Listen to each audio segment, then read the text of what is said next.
Rising steam. He is there. One last chance to say I love you. But hurry, before the coffee gets cold. I'm sharing Kawaguchi's book today. It changed my heart, helps you value today, and start deep talks. Watch now and definitely read the book. If you were given the chance to travel back in time, but, and here's the massive, bold print, underline it in red caveat, you could not change the present, not even by a single atom. Would you still go? And if you did, knowing it wouldn't fix anything, who's the one person you would want to meet? It's the ultimate hypothetical, isn't it? It's the kind of question you ask at a dinner party that, it either ruins the mood or it starts a really fascinating conversation. Or both. Or both, exactly. Because we are so conditioned by science fiction, by the butterfly effect, to believe that the only utility of time travel is engineering. It's functional. Right. It's about fixing something. It's about fixing something. You go back to kill Hitler, or you go back to buy Apple stock in the 80s, or, to stop yourself from sending that one really embarrassing text message to your ex. Oh, that's the one. That's the one. The assumption is always that the present is broken, and the past is just this big toolbox you can use to fix it. Right. It's about optimization. How can I make my present or my future better by tweaking the past? But this question, it just flips that entirely. It removes the utility. It removes the utility, No. exactly. It strips away the fix. So then you're left with this question. What if the utility was purely emotional? What if the only thing that changed wasn't the timeline, but you? Your heart, your perspective. That is the central provocative question at the very heart of the book we are unpacking today. We are doing a deep dive, a really exhaustive one, into Before the Coffee Gets Cold by Toshikazu Kawaguchi. And what a book to dive into. Now, this book has been absolutely everywhere lately. It's a darling of, Bookstagram. It's on every bestseller list. But I think a lot of people pick it up based on the cover. Oh, for sure. It looks like this cute, cozy cat cafe style story, maybe a little mystery. And then they open it and get absolutely devastated. Devastated. It is emotional whiplash of the highest order. Devastated is the correct word. I think it's a literary wolf in sheep's clothing.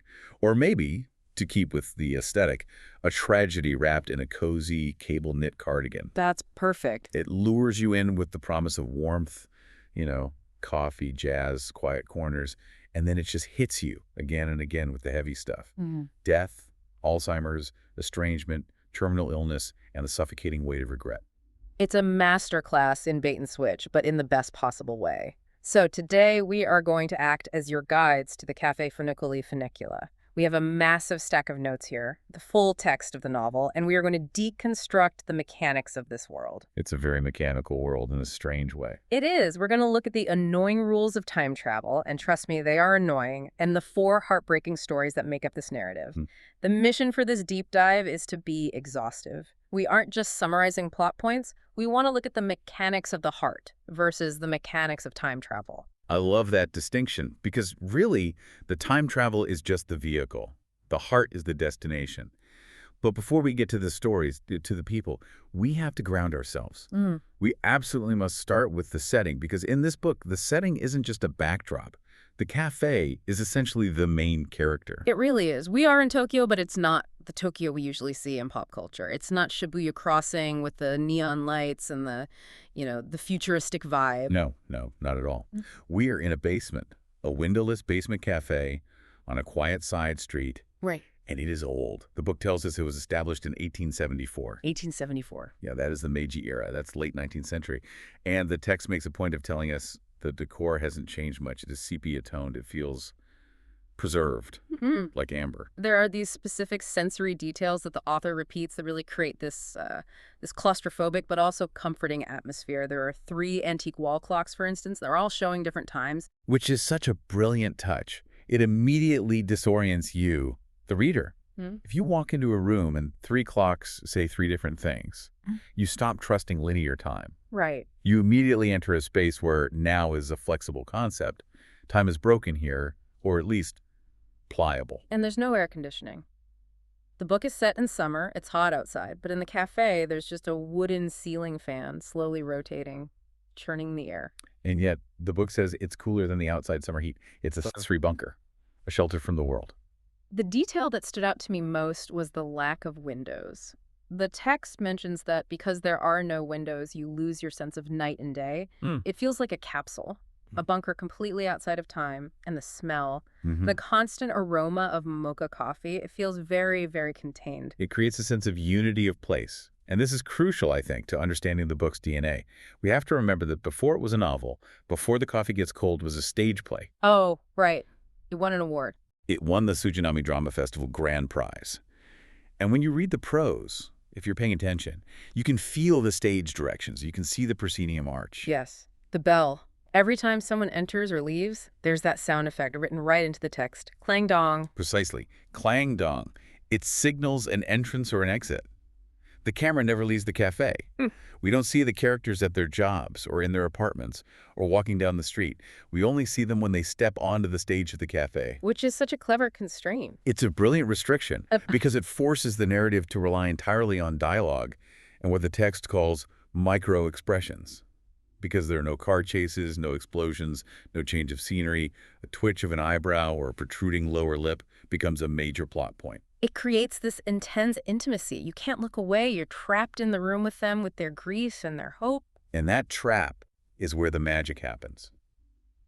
Let's talk about that magic. The hook, the urban legend. The Funiculi Funicula is famous for one specific thing. There is a specific seat in the cafe, one specific chair, that if you sit in it, transports you through time. But, and this is a huge but, Yeah. it is incredibly difficult to actually do it. Huh. The book describes the rules as annoying, which I think is a massive understatement. Yeah. They are draconian, they are bureaucratic. Most people hear the rules and just leave.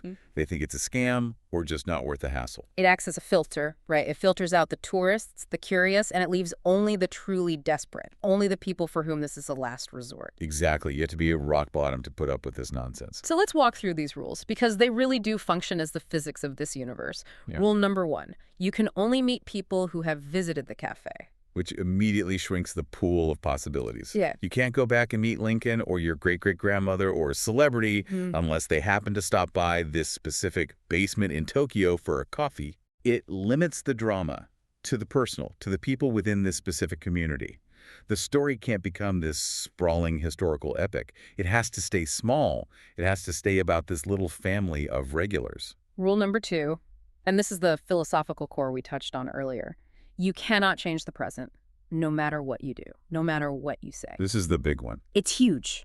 If someone died, they stay dead. If someone left you, they stay gone. The outcome is fixed. I want to just pause on that because it flies in the face of almost every Western time travel trope. Usually the tension is, don't step on a butterfly or you'll delete the future. You know, the Bradbury Sound of Thunder concept. Right, the butterfly effect. Here, the tension is the opposite. The tension comes from the futility. If you can't change the outcome, why on earth would you go? What's the point? That is the question the book asks over and over again. If the outcome is fixed, the journey must be for something else. It shifts the entire focus from external action, saving the world, saving the girl, to internal resolution. It's a fundamental redefinition of what time travel is for. And then there are the physical constraints, which just add to the tension. Rule number 3, you cannot move from the seat. Right. You are anchored. You are literally stuck in that chair. You can't go run after someone who leaves the cafe. You can't go to another room. You have to wait for them to come to you or be there in that moment. You are a passive observer in the timeline. Physically, even if you are emotionally active, you are a ghost in your own past. A ghost with a time limit. Which brings us to Rule 4. Rule number 4, there is a time limit. And this is where the title comes in. You travel back when the coffee is poured, and you must return before the coffee gets cold. Which is what? 10 minutes? 15 maybe if it's a hot day? Yeah. But in this basement with the AC off, maybe a bit longer. But it creates a ticking clock mechanism that is so much more stressful than a digital timer. Yes. It's physical. You can feel the heat dissipating in your hands. You are holding your own lifeline, and it's getting colder by the second. The coffee acts as the hourglass. It's brilliant. It connects the mundane act of drinking with the magical act of travel. And the consequence of failure is terrifying. It's the ultimate consequence. But before we get to that, there's the wildest rule of all. Arguably rule number 5. The seat is occupied. The woman in the white dress, she is a ghost. She just sits there all day reading a novel, and she never moves. And if you try to force her out, she curses you. And the book describes this curse so vividly. It's not just a spell or some vague bad luck. Fumiko, one of our protagonists, tries to move her early on. She gets impatient. Yeah, and she describes the sensation as gravity increasing, shadows lengthening like candlelight, and this unworldly wailing sound. It's a full-on supernatural assault. It establishes immediately that the stakes here are real and they are dangerous. This isn't just a quirky cafe with a fun gimmick. There are dark forces at play. You are meddling with nature, with the rules of life and death. So you have to wait. You have to sit there and wait for the one moment in the day she gets up to go to the bathroom. Which is a hilarious bit of dark comedy, isn't it? It's so absurd. Even ghosts have biological needs, apparently. Or perhaps it's just a loophole in the magic. But it adds this layer of absurdity to the profound magic. You're waiting for a ghost to pee so you can go back in time to see your dead husband. It's very human. Very mundane. Let's look at the staff, the observers of this ritual. They are the ones who enforce these rules. We have Kazu Tokita. She is the waitress, the gatekeeper. Kazu is fascinating. She is described as having a deadpan face. Cool, inconspicuous. She isn't a warm, welcoming host. She is the technician. She is the priestess of this ceremony. The book describes her pouring the coffee almost like a ritual, the silver kettle, the single black thread of coffee being poured. Yes, and she warns the travelers, drink the coffee before it gets cold, but she rarely judges them. She's the neutral witness. She's almost like Charon, the ferryman of Greek myth. She takes you across the river, but she doesn't care why you're going or what you do on the other side. Her job is just to get you there and back. Then there's Nagar, the owner. He's Kazu's cousin. And he's described as this big, imposing guy, a chef. But the book gives him these incredibly soft edges. He makes delicate paper cranes. He makes his own homemade butter. He's the anchor. He protects the space physically. He's the grounding force. And then there is Ki, his wife. And if Nagar is the anchor, Ki is the heart. A heart, yes. She is described as the light of the basement. She's cheerful, polite, she greets everyone. But we find out pretty quickly she has a weak heart, physically. She was born with a heart condition, which becomes incredibly important later in the book. She represents the fragility of life in this timeless place. So we have the stage, the rules, and the cast of observers. The novel itself is divided into 4 acts, or 4 stories. The lovers, husband and wife, the sisters, and mother and child. Each one exploring a different facet of love and regret. Let's unpack Act 1, the lovers. This is the story of Fumiko and Goro. This is our introduction to the system, how it all works. And Fumiko is an interesting protagonist to start with because she isn't immediately likable.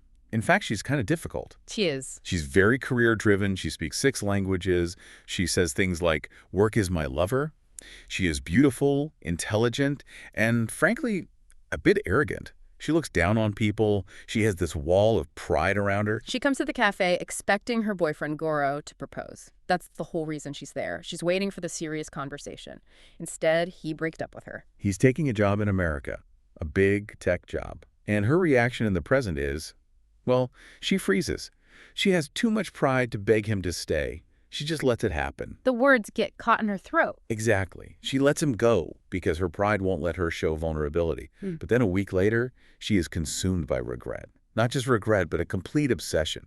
She wants to go back to that moment in the cafe 1 week ago and say the words she swallowed. She wants to say, don't go. Even though she knows the rule. She knows the present will not change. He is currently in America. That is a fixed, unchangeable fact. But she goes back anyway. Why? Does she think maybe if she says it, she'll feel better? Or is there a part of her that secretly hopes the rules are wrong? I think it's a bit of both. Yeah. There's this desperate, illogical hope that maybe she can be the exception. But this is where the deep dive gets interesting. Because when she goes back, she doesn't just get a chance to speak. She gets new information. She gets a revelation. She realizes why Goro left. Yes. In the present, she assumed he chose his career over her. She thought she was the prize he was discarding. She thought he was being selfish or that he didn't love her enough. Her pride created that narrative. But in the past, she forces herself to really look at him, to actually see him. And she notices something she had ignored before, the burn scar. The scar above his right eyebrow. The text tells us Goro is a systems engineer, but he has this deep, deep insecurity about his looks because of this scar. He feels repulsive. He thought Fumiko, this brilliant, beautiful, successful woman who speaks 6 languages, was completely out of his league. And he tells her. He tells her in the past that he thought it was only a matter of time before she left him. He didn't leave because he was arrogant or ambitious. He left because he was insecure. He thought he was holding her back. He was trying to get out of her way before she realized she could do better. That is such a massive shift in perspective, a complete 180. Fumiko realizes her own blindness. She was so focused on her own narrative, I am the career woman, I am the prize, that she missed his vulnerability completely. She wasn't seeing him at all. And this leads to the transformation. She cannot stop him from going to America. The rule holds firm. The present doesn't change. But she changes her final words to him. Instead of sitting in silence or begging him not to go, she tells him to go. She wishes him luck. She says, I'll wait for you. The outcome is physically the same. He gets on the plane. But emotionally, it's completely different for her. She isn't a victim of a breakup anymore. She's a partner in a long-distance relationship. She returns to the present, the coffee is finished, and she has peace, closure. It sets the thesis for the whole book. The point of the time travel isn't to change the timeline. It's to change the heart. It's about catharsis. It's about aligning your internal reality with the external, unchangeable reality. It's about getting the information you need to move on, which brings us to Act 2. Husband and wife. This one, I'll be honest, this one wrecked me. I was reading this on the train and I had to put the book down for a minute. It is a heavy one. It's so beautifully and gently told, but the subject matter is devastating. We meet Kotake and Fusagi. Fusagi is the man sitting at the table with the travel magazines, and we learn he has early onset Alzheimer's. He is slowly, inexorably forgetting his wife, Kotake, who is a nurse. The dynamic in the present is just so painful. Kotake introduces herself to him as a nurse, not his wife, because she doesn't want to confuse him or cause him distress. He doesn't recognize her as his wife anymore. It's a performance of love. She erases herself to protect him. And we find out Fusagi comes to the cafe constantly to try to time travel. He has this letter. He wants to go back to give his wife this letter he wrote before his memory faded completely. But the tragedy is, because of his memory loss, he forgets why he is waiting. He forgets he gets to wait for the ghost to move. He just sits there, confused, holding the letter. It's a perfect, heartbreaking loop of futility. So Kotake decides to go back instead. She wants to receive this letter he is so desperate to give her. She wants to know what he wanted to say before the darkness took him. She travels back to a time before the fog fully settled in. It's a little ambiguous, but it seems to be early on in the diagnosis. A time when he still recognized her, but he knew what was coming. When she arrives in the past, Fusagi is shocked to see her. He tries to hide the letter.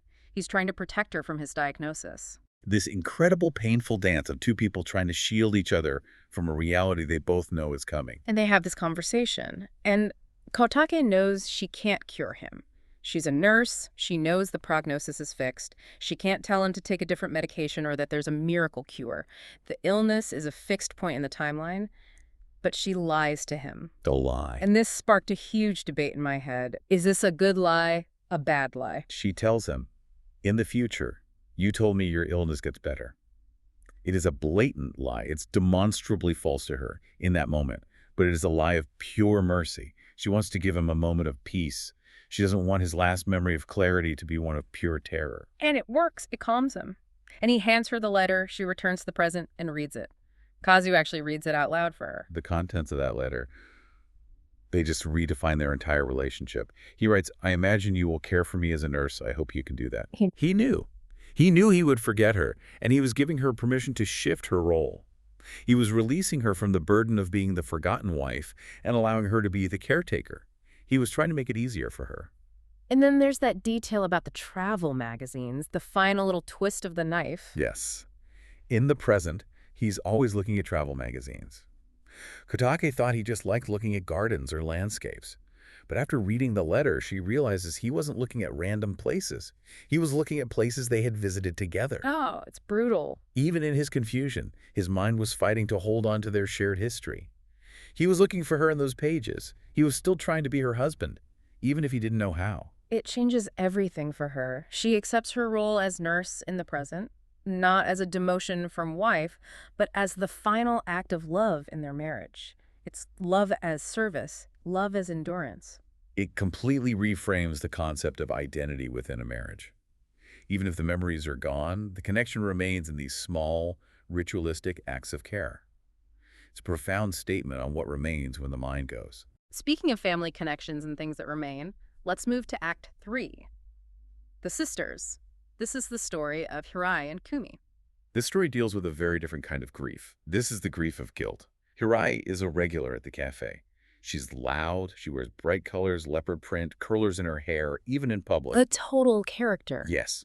She runs a snack bar, she's the runaway sister, she's rejected her family's traditional expectations they're in the countryside. And Kumi is the younger sister, the dutiful one who stayed behind to run the family inn. And Kumi keeps coming to the cafe in Tokyo to visit Hirai, begging her to come home.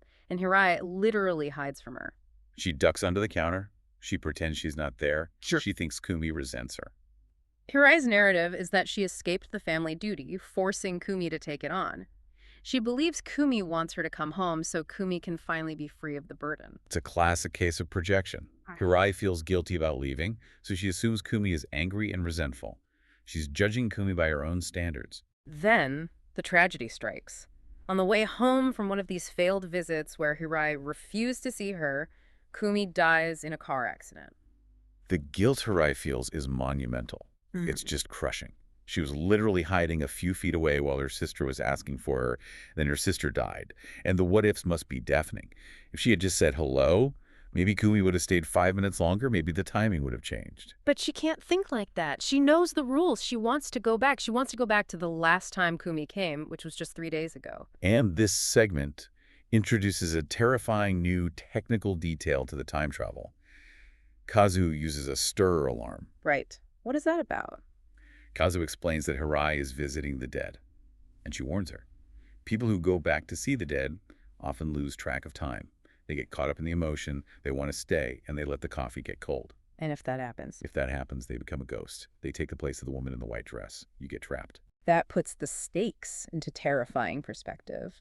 The grief is so seductive that it can literally trap you in the past forever. You could be stuck in that seat watching the world move on without you. A prisoner of your own regret. So Hirai goes back, the alarm is set. She meets Kumi, and it's awkward at first. They just sort of stare at each other. But then the truth comes out. The revelation? The revelation. Kumi didn't want Hirai to come home so Kumi could quit. Kumi wanted Hirai to come home so they could run the inn together. Oh, man. That was her dream. Not freedom from the inn, but partnership with her big sister. She just missed her sister. That's all it was. It completely destroys Hirai's worldview. All this time, she thought she was the cool, independent one, and Kumi was the resentful, trapped one. But she was wrong. She realizes she projected her own selfishness and her own desires onto Kumi. Kumi just loved her. And this is the hardest part. Hirai has to leave. She has to drink the coffee while her sister is sitting right there, alive, smiling, hoping for a future that will never, ever happen. Hirai knows Kumi is going to walk out that door and die in a car crash. That moment where she lifts the cup to her lips. It feels impossibly heavy. The text really makes you feel the physical weight of that cup, the resistance in her arm. But she does it. She returns. She drinks the coffee. And in the present, she makes a massive life change. She closes her snack bar. She packs up her leopard print clothes. She goes home to run the inn. He fulfills Kumi's dream. She can't save Kumi's life, but she can save Kumi's legacy. It's a redemption arc. She changes her own future because of what she learned from the past. It's a powerful exploration of how we honor the dead, not by freezing in grief, but by living the life they wished for us or with us. Which brings us to the final and perhaps most high-stakes story of them all. Act 4, Mother and Child. This involves Ki, the wife of the owner, Nagar. This is where the book hits its emotional crescendo. We learned earlier that Ki has a weak heart. In this final story, we find out she is pregnant, and her doctors tell her, in no uncertain terms, that her body cannot handle this pregnancy. If she has this baby, she will likely die. It's a terrible choice. An impossible choice. Nagar wants her to terminate the pregnancy. He loves her. He doesn't want to lose his wife. It's a rational, loving desire. But Kay, she decides she wants to keep the baby. She is willing to trade her life for the child's. But she is terrified. She is terrified that the child will grow up alone, or that Nagar will resent the child for causing her death.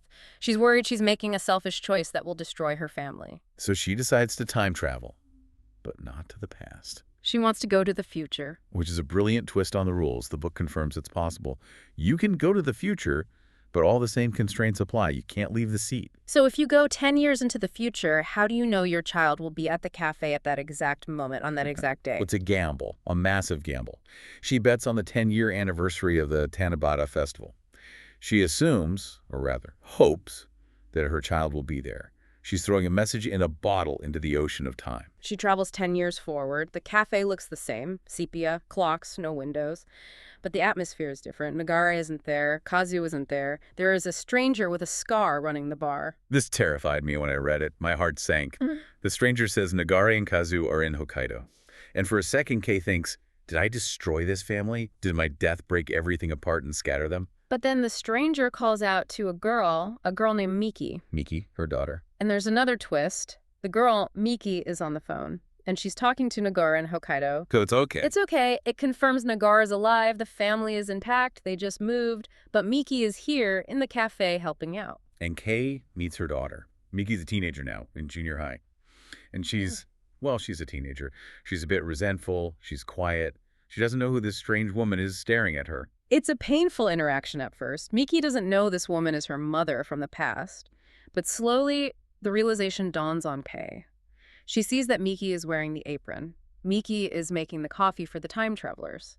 She has taken over Kazu's role. That detail is so beautiful. The legacy continues. The ritual continues. Kei realizes that, yes, her death caused sadness. Miki missed her. But Miki was loved. Nagare loved her. Kazu loved her. Even Fumiko, from the first story, is there in the future helping out. The village raised the child. The community of the cafe became her family. Exactly. And Kei delivers the line that I think sums up the entire maternal theme of the book.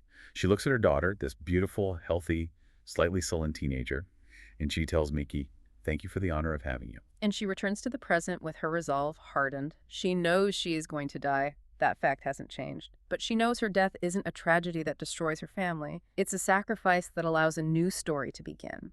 Her child will be safe. She will be loved. It validates her choice. She isn't throwing her life away in a fit of maternal instinct. She is giving it, consciously, for a future she has now seen and knows is good. There's a massive difference. So we have these 4 stories, and each one deals with a different kind of love. Romantic love, marital love, sisterly love, and maternal love. And they all orbit around this central paradox we keep coming back to. The present doesn't change. Let's really unpack that paradox, because in Western literature, time travel is almost always about engineering. It's back to the future. You change one variable, you play the stock market, you fix the timeline to optimize the outcome. Right. If you can't change the outcome, the journey is usually depicted as a failure, a tragedy. But here, the journey is the point. That's the whole thing. Exactly. The external world is rigid, death is inevitable, separation happens, illness comes. But the internal world, the human heart, your perspective, your resolve, that is malleable, that is fluid. The characters go back not to fix the world, but to fix themselves, to remove the what-ifs that haunt them. It's almost like the time travel chair is just a metaphor for extreme therapy or deep introspection. It forces you to confront the one thing you are running from in a safe but time-limited environment. It is entirely a metaphor for processing grief. I mean, think about the ghost rule, the woman in the white dress. The book eventually tells us her story. Right, she was waiting for her husband. She went back to see her dead husband. She lost track of time. She was so happy to see him again that she let the coffee get cold. And now she's stuck. She is literally frozen in the past. That is a chilling realization. She is the warning sign. She is what happens if you dwell on what could have been for too long. You become a ghost to the present. You stop living in the now. And our protagonists, Fumiko, Kotake, Hirai, Kei, they are the ones who manage to return. They drink the coffee. It's bitter, it's unpleasant, it's the hardest thing they have to do, but they drink it. They choose the painful present over the comforting memory of the past. That's the heroism in this book. It's not slaying a dragon. It's drinking a cold, bitter cup of coffee and accepting that your husband has Alzheimer's, or that your sister is gone, or that you are going to die but your child will live. It's accepting reality. And finding a way to live with it. To find joy, or at least purpose, within those unchangeable constraints. The very Stoic philosophy, really. You can't control what happens, but you can control your reaction to it. I want to touch on the cozy aspect again before we close, because despite all this heavy analysis, the book feels warm, it feels safe. Why is that? How does the author pull that off? I think it's the ritual. Humans crave ritual, especially in times of chaos and grief. Kazu's methodical pouring of the coffee, the clang-dong of the bell, the specific temperature, the 3 clocks that are always wrong. These rituals create a container for the emotion. A container, that's a good word for it. If these stories happened in a sterile hospital room or on a chaotic street corner, it would be unbearable. But inside Cafe Funiculi Funicula, amidst the smell of mocha and the sepia light, the tragedy becomes manageable. It becomes a story we can hold and examine, instead of being drowned by it. It's a safe space to break down. Precisely. And I think that is why it has resonated with so many readers around the world. We all have things we wish we could say. We all have ghosts we want to visit. The book tells us. Go ahead, visit them, say the words. But don't stay there. Come back before the coffee gets cold. Yeah, that's it. That's the lesson right there. It is a simple message, but a difficult practice. So here's our final thought for you, listening at home. We've talked about Fumiko, Kotake, Hirai, and Kai. But put yourself in that chair for a moment. If you went back Uh-huh. and you learned something that made the present harder to bear, like Kai learning for certain she dies, or Hirai having to look her living sister in the eye knowing she's about to die, would you still be glad you went? Does the truth always heal? Or is ignorance sometimes a mercy? I think the book argues for truth, however painful. But it's a question every reader has to answer for themselves. Find your own Funiculi Funicula. Find that place where you can reflect, process, and maybe lay your ghosts to rest. Just make sure you keep an eye on the time. And drink your coffee. Thanks for diving deep with us. We'll see you next time.